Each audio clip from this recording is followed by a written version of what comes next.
her. She always had us pushing to do better. And with any talent that we did have, to serve our community and to show our talents to them. I remember when my son, Weston, was in Strings Alive in the 6th grade, and we went to Festival of Trees. We were going to a bank in Jerome, and I was trying to figure out where in the world this was going to take place. Well, Angie could roll with the punches. She was very adaptable. It didn't really matter where she played. She just wanted to make sure that her students were heard.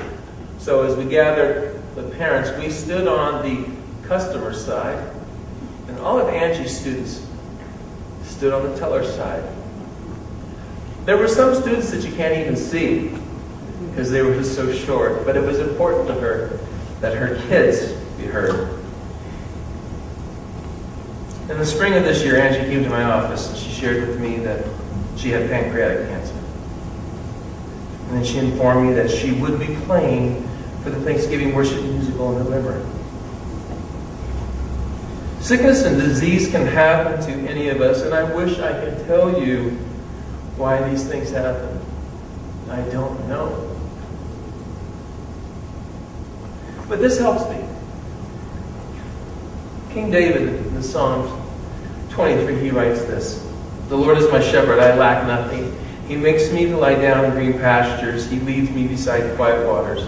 He refreshes my soul. He guides me along the right paths for his name's sake. And even though I walk through the darkest valley, I will fear no evil, for you are with me. Your rod and your staff, they comfort me. You prepare a table before me in the presence of my enemies. You anoint my head with oil. My cup overflows. Surely your goodness and your love will follow me all the days of my life, and I will dwell in the house of the Lord forever." And I would add, heavenly orchestra, watch out. There's a new first chair in the house.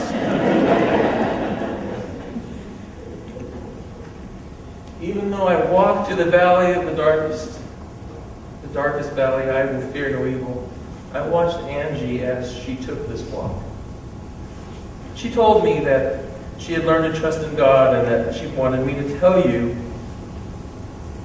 to let go and don't be a control freak. She said, "I found out what God's will for my life. He has a unique plan and a design for us. He has given us options and choices.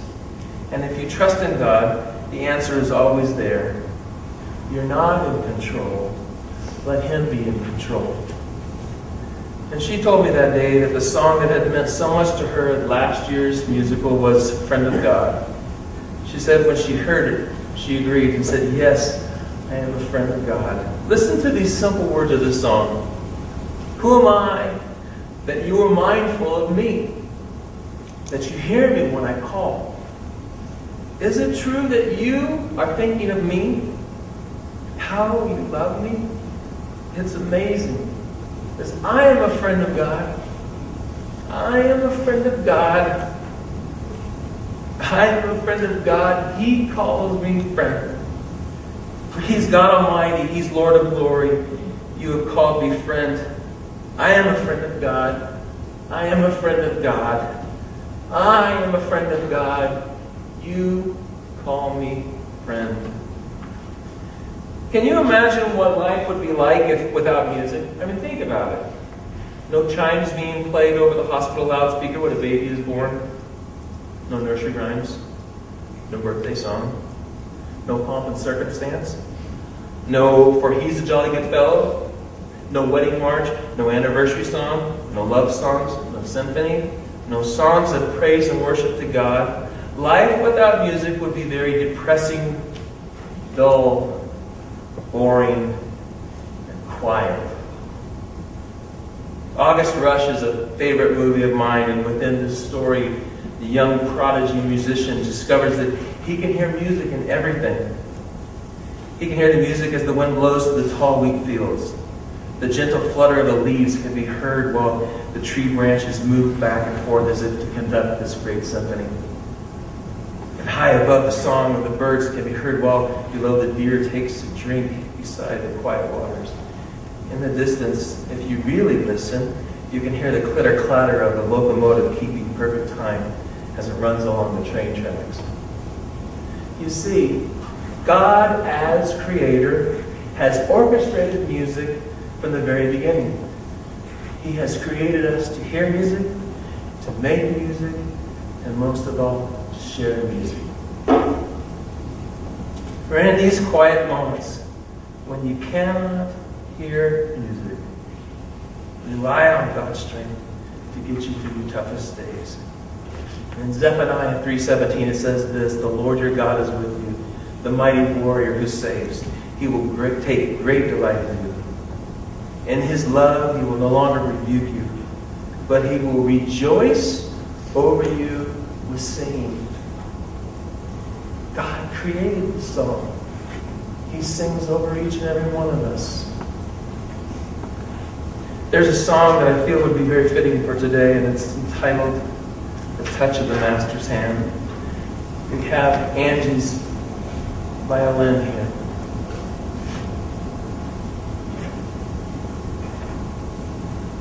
It says this, "Well, it was battered and scarred, and the auctioneer felt it was hardly worth the while to waste much time on this old violin, but he held it up with a smile.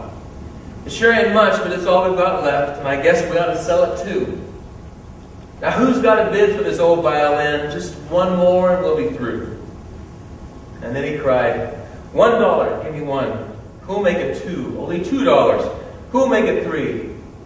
$3 twice? Now that's a good price, but who's got a bid for me? Raise up your hand and don't wait any longer. The auction's about to end. But who's got $4, just $1 more to bid on this old violin?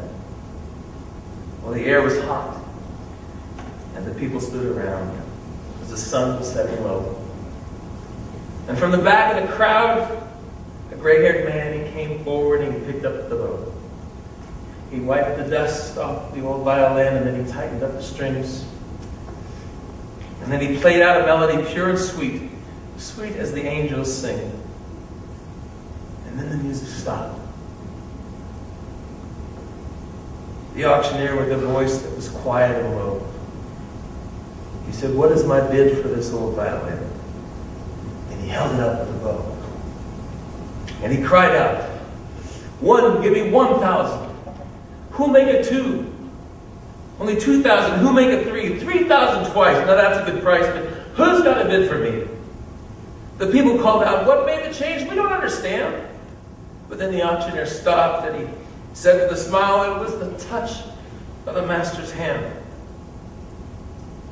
Now you know many a man with a life out of tune is battered and scarred with sin, and he's auctioned cheap to a thankless world, much like this life. The master comes and the foolish crowd, they had never understood the worth of the soul and the change that's wrought by the touch of the master's hand. We are each like this old violin. We tighten the bow, we apply rosin, and all of it's in